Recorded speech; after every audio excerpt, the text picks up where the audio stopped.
Hello friends, welcome back to DIY guitar making. I have been getting work done here in the shop, and I really wanted to stop right here and just make a quick video to show you what I've been doing, because I just couldn't help myself. I am so excited about this all Birdseye maple guitar that I'm making here. And I gotta say, as some of you guys know, I was hesitant about using maple at all on my next build here, simply because, as I've said to you guys, I just don't like it. I don't like the way it looks. But I'm now realizing that I don't know what I like, because I freaking love the way that this looks. So let's talk a little bit about maple itself, hard maple specifically, Acer saccharum, just to give you some, interesting insight on the wood. And then also I'll talk about what we have here and what I've done, and a little bit about this redwood top as well. So Birdseye maple, that's what this is here. And you can see all these little tiny, I like to think of them as Jupiter spots on there. Those are the Birdseyes. Jupiter, the big gas giant planet, it's got that great red swirly spot on it. Yeah, it looks something like this. So anyway, Birdseye, let's talk about maple. Birdseye maple, the Birdseye part of it just describes a rare figure in the tree. So you guys are, I'm sure, familiar with the idea of figure. You have curly and flamed figures. This one has these little spots, very rare. First of all, we're talking about hard maple here, so it's a rare figure in Acer saccharum, which is the botanical name for hard maple. Hard maple, also called rock maple, some places also called sugar maple, because it happens to also be the same species that is tapped commercially for maple syrup. So that's kind of cool. And this Birdseye figure tends to be found in the northern range. I'm pointing that way because actually where I'm standing in the shop, that's north to me right now. Might not be north to you. So don't look that way. Don't look the direction I'm pointing. In the northern part of its range, you tend to find this rare figure, and I've heard from sawyers that it often is in the northern side of the woodlot that they're working. That's where it will develop, because there's less sunlight, and for some reason less sunlight equals Birdseye figure. So anyway, it's very rare, pretty highly prized in really just the world over, not just in guitar making. Really nice classic cars will use Birdseye maple in the dashboard. I read that somewhere. I haven't seen it. I'm not a car guy. And so yeah, hard maple, Acer saccharum, I just like to call it hard maple. Hard maple is about twice as hard as soft maple, and when you hear the term soft maple, essentially that is just a catch-all term for all the other maples that aren't hard maple. Now, a big consideration for us woodworkers in using hard maple is, well, that it's very hard, and so it's going to be hard on our cutting tools. You're going to potentially dull tools much quicker. Actually, not even potentially, you will dull tools quicker. It's going to burn the wood sometimes when you use a router on this. You can actually see in the back edge of my truss rod slot, you can see some burn marks there, which are totally inconsequential because, hey, it's the truss rod slot. I don't even have to clean that up.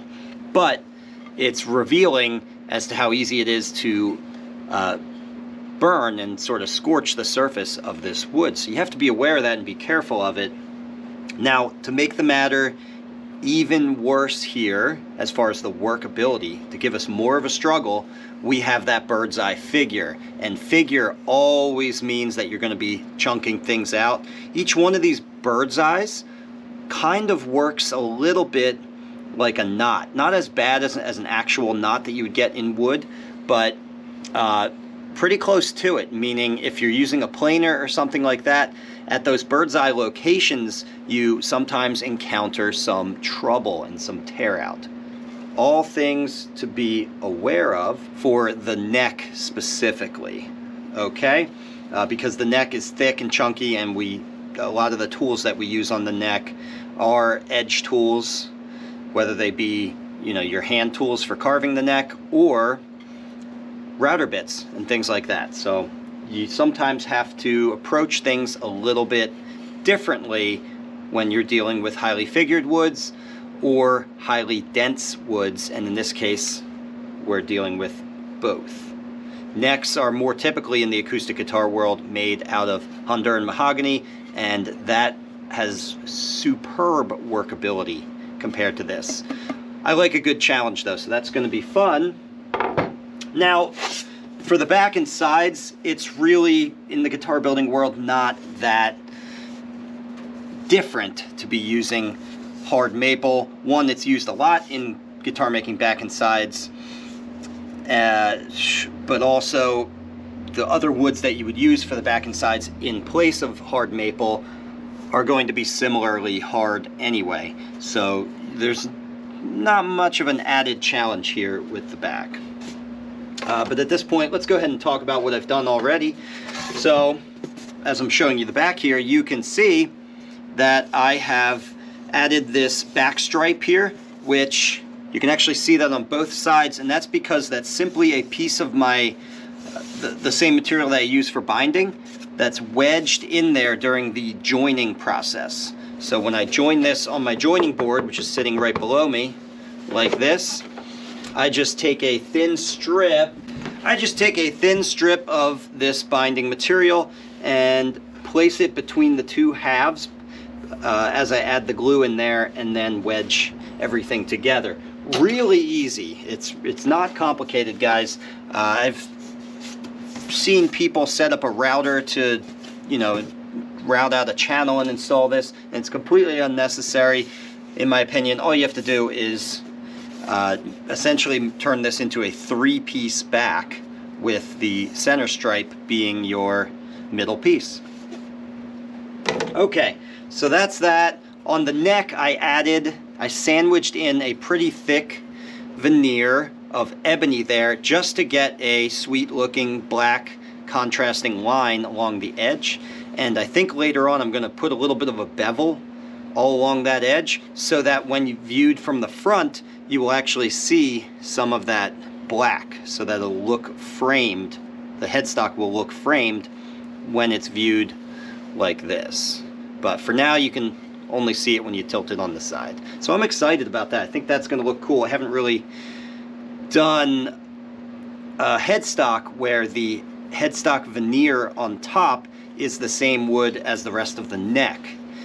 So this is just a way of still creating some sort of contrast there and framing out the headstock. Okay. Lastly, we'll just wrap this up by showing you guys my cool redwood top. Redwood probably grows somewhere in the Pacific Northwest, right? I mean, I don't know that much, actually. I know a good bit about hard maple. I don't know that much about redwood. I do know that, you know, the redwoods, the sequoias, are out west. And sequoia, by the way, is the botanical name. Sequoia sempervirens or something like that. So I don't know much beyond that, except that I've been using this for a while. This is not new to me, even though I don't have a bunch of factoids about it to tell you like I do with the maple. This I'm actually pretty used to using. I've used it on tops before, and I can say, at least with a small degree of confidence at this point, because I've used this on a number of guitars at this point, I can say that I think I like the tone that I get from tops made with redwood. I like it a lot. So far, I never like to give a definitive conclusion on a piece of wood. I probably won't do that until the day I die, because honestly I probably won't build enough guitars, at least of the same type of wood, to be able to really confidently say something like that, even by the time I die. Anyway, redwood, pretty cool. Birdseye maple, super cool.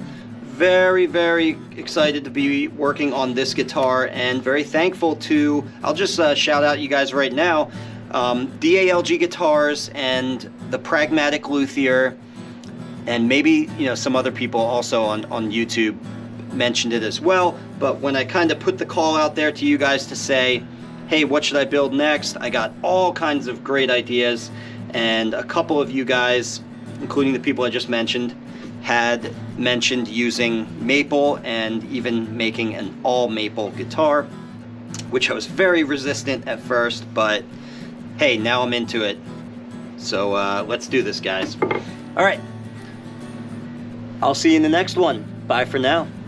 If you learned something here, please give this video a like and subscribe so you can be notified when I release a new DIY guitar making video. And if you want to really learn more, take one of my structured online courses at ericschaferguitars.com or register for a hands-on guitar building workshop here with me in Burnville, Pennsylvania.